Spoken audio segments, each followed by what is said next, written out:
ناظرین، اسلام نے دوسروں کی مدد کو ایک عظیم نیکی قرار دیا ہے، کیونکہ یہ عمل نہ صرف انسانیت کے لیے فائدہ مند ہے بلکہ اللہ کی رضا اور قربت کا ذریعہ بھی ہے۔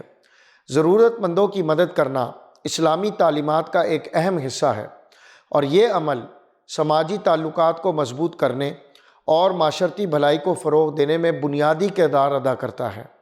اللہ تعالیٰ فرماتے ہیں، اور نیکی اور تقوی کے کاموں میں ایک دوسرے کی مدد کرو اور گناہ اور زیادتی کے کاموں میں تعاون نہ کرو۔ رسول اللہ صلی اللہ علیہ وسلم نے فرمایا، جو شخص اپنے بھائی کی حاجت پوری کرے، اللہ اس کی حاجت پوری کرے گا، اور جو شخص کسی مسلمان کی پریشانی دور کرے، اللہ قیامت کے دن اس کی پریشانی دور کرے گا۔ ضرورت مندوں کی مدد کی بہترین مثال حضرت ابوبکر صدیق رضی اللہ عنہ کی زندگی سے ملتی ہے۔ جب غزوہ تبوک کے موقع پر مالی امداد کی ضرورت پیش آئی تو آپ نے اپنا سارا مال اللہ کی راہ میں دے دیا۔ اس پر رسول اللہ صلی اللہ علیہ وسلم نے ان سے پوچھا کہ اپنے اہل و عیال کے لیے کیا چھوڑا؟ حضرت ابوبکر صدیق رضی اللہ عنہ نے جواب دیا، میں نے ان کے لیے اللہ اور اس کے رسول کو چھوڑا۔ یہ واقعہ قربانی اور مدد کی اعلیٰ مثال ہے۔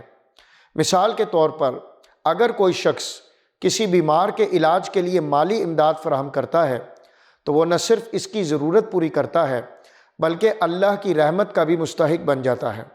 اسی طرح اگر کوئی طالب علم اپنی تعلیم جاری رکھنے کے لیے مدد کا طلبگار ہو اور کوئی اس کی فیس ادا کرے یا اسے کتابیں فراہم کرے تو یہ عمل نہ صرف اس طالب علم کے لیے فائدہ مند ہوگا بلکہ معاشرے کے لیے بھی ایک بہترین سرمایہ کاری ہوگی۔ الغرض ناظرین، دوسروں کی مدد کرنا اسلامی اخلاقیات کا بنیادی ستون ہے۔